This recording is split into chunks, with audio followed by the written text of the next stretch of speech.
మిత్రులారా నమస్తే, నేను మీ ప్రసాదమూర్తి. ఆర్ఎస్ఎస్ చీఫ్ మోహన్ భాగవత్ లేటెస్ట్గా మరో బాంబు పేల్చాడండి. ఇటీవల ఆయన బాంబుల మీద బాంబులు పేలుస్తున్నాడు. ఆయన వేసేటటువంటి బాంబులతో సొంత గూటిలోనే చాలా వ్యతిరేకత వస్తుంది, ప్రకంపనలు వెల్లువెత్తుతున్నాయి.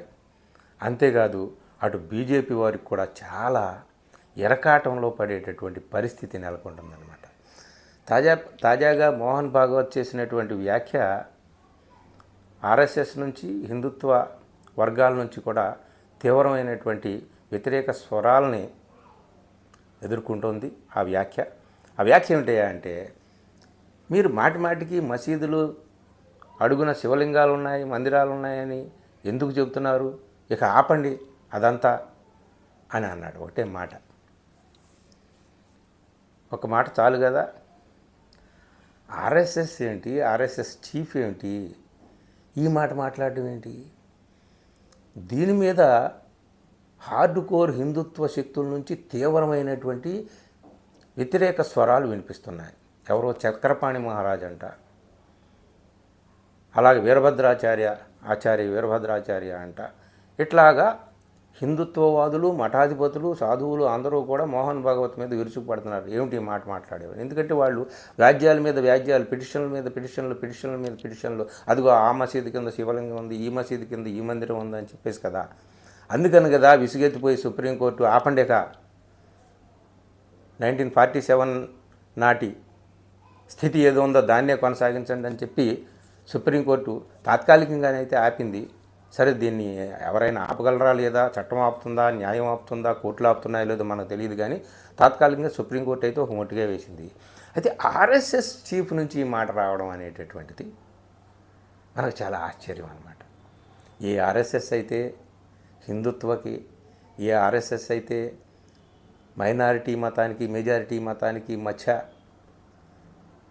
అగాధం పెరగడానికి కారణమో, లేదా మెజారిటీ మతతత్వాన్ని అస్త్రంగా చేసుకొని రాజకీయ ప్రయోజనాలను సాధించవచ్చు అని చెప్పి ఎవరైతే చెప్పారో ఆ సిద్ధాంతకర్తలందరూ పుట్టి పెరిగి పోషించినటువంటి హిందుత్వానికి నాయకత్వం వహించేటటువంటి ఆర్గనైజేషన్ కదా ఆర్ఎస్ఎస్ అనేటటువంటిది.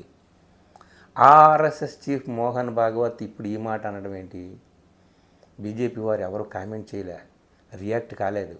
అసలు మోహన్ భాగవత్ ఈ మధ్య చెప్తున్నటువంటి ఏ మాటకి బీజేపీ వారు అయితే ఇబ్బంది పడుతున్నారు పాపం, కానీ కామెంట్లు అయితే చేయట్లేదు.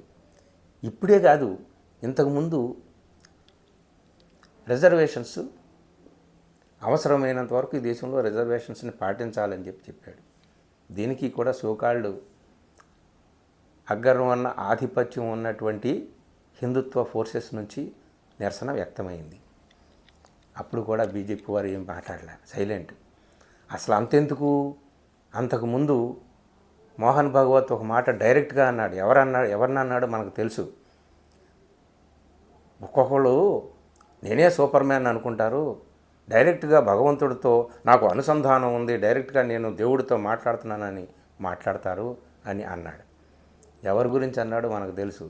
దేవుడితో నేను మాట్లాడతాను, దేవుడితో నేను డైరెక్ట్ టచ్లో ఉంటానని మనకి ఎవరు చెప్పారో, ఎవరు చెబుతారో మనకు తెలుసు.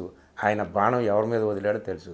అంతేకాదు, మణిపూర్ మంటల్లో తగలబడుతుంటుంటే ఎవరయ్యా కాపాడేవాళ్ళు అని అడిగాడు మోహన్ భాగవత్. అప్పుడు కూడా బీజేపీ వాళ్ళు మాట్లాడలే.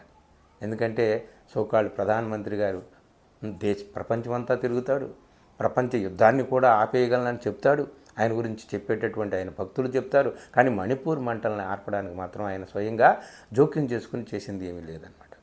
ఇవన్నీ కూడా డైరెక్ట్గా ఆయన బాణాలు ఎక్కుపెట్టాడు. సో ఇదంతా చూస్తుంటుంటే మోహన్ భాగవత్ ఆర్ఎస్ఎస్లో జరుగుతున్న ఏదో అంతర్మథనానికి, ఆత్మ పరివర్తన లేదా పరిశీలన, ఆత్మ పరిశోధన ఏదో జరుగుతుంది, దానికి సంకేతాలు ఇస్తున్నాడా? ఆర్ఎస్ఎస్ హార్డ్ కోర్ హిందుత్వం నుంచి కొంచెం పక్కకు జరిగి లౌకికత్వం వైపు వస్తుందా, లేదా ఆర్ఎస్ఎస్కి బీజేపీకి మధ్య అగాధం పెరుగుతుందా? మోహన్ భాగవత్ వదిలే ఒక్కొక్క బాణం ఈ అగాధాన్ని మరింత పెంచుతుందా? ఇప్పటికే బీజేపీ వారు, నడ్డా ఒకప్పుడు అన్నాడు మాకు ఆర్ఎస్ఎస్తో పని తీరిపోయిందని నడ్డా చెప్పినటువంటి మాట కూడా మనకు గుర్తుంది కదా. కాబట్టి ఈ మధ్య ఆర్ఎస్ఎస్కి పెద్దగా ప్రాధాన్యత ఇవ్వటం లేదు బీజేపీ అనేటటువంటిది ఆర్ఎస్ఎస్ వర్గాల్లో కూడా ఉంది. ఏది ఏమైనప్పటికీ ఇప్పుడు మాట్లాడినటువంటి మసీదులు తవ్వి శివలింగాలు ఉన్నాయని ఇదని ఎందుకు మాట్లాడుతున్నారని మోహన్ భాగవత్ మాట్లాడితే ఆయన వర్గాల్లోనే చాలా వ్యతిరేకత వచ్చి అందరూ కూడా ఆ చక్రపాణి మహారాజ్ అనే అతను మాట్లాడినటువంటి మాట ఈ మధ్య సోషల్ మీడియాలో బాగా వైరల్ అయింది. ఈ మోహన్ భాగవత్కి వయసు అయిపోయింది అన్నాడు. అది సరే, అంతవరకు ఆగితే బాగుండు, జిహాదీల ప్రభావం ఈయన మీద ఉంది అన్నాడు. సో హిందుత్వవాదులు మఠాధిపతులు కూడా తీవ్రంగా నిరసిస్తున్నారు. కాబట్టి ఈ మోహన్ భాగవత్ ఏమీ ఆలోచించకుండా మాట్లాడ్డు కదా, ఎందుకు మాట్లాడుతున్నాడు? Something is going on in RSS it self, something is going on between RSS and BJP. కొన్ని సంకేతాలు అయితే మోహన్ భాగవత్ మాటల ద్వారా మనకు అర్థమవుతుంది. అది ఏమి జరుగుతుంది ఏమిటి అనేటటువంటిది కొంచెం లోతుగా పరిశీలించే వాళ్ళకి తెలుస్తుంది. కానీ ఇంకా స్పష్టంగా తెలియాలంటే కొద్ది రోజులు మనం వెయిట్ చేయాలి, చూద్దాం. మొత్తానికి మోహన్ భాగవత్ ఏదో రెవల్యూషనే తీసుకొచ్చేలాగా ఉన్నాడు.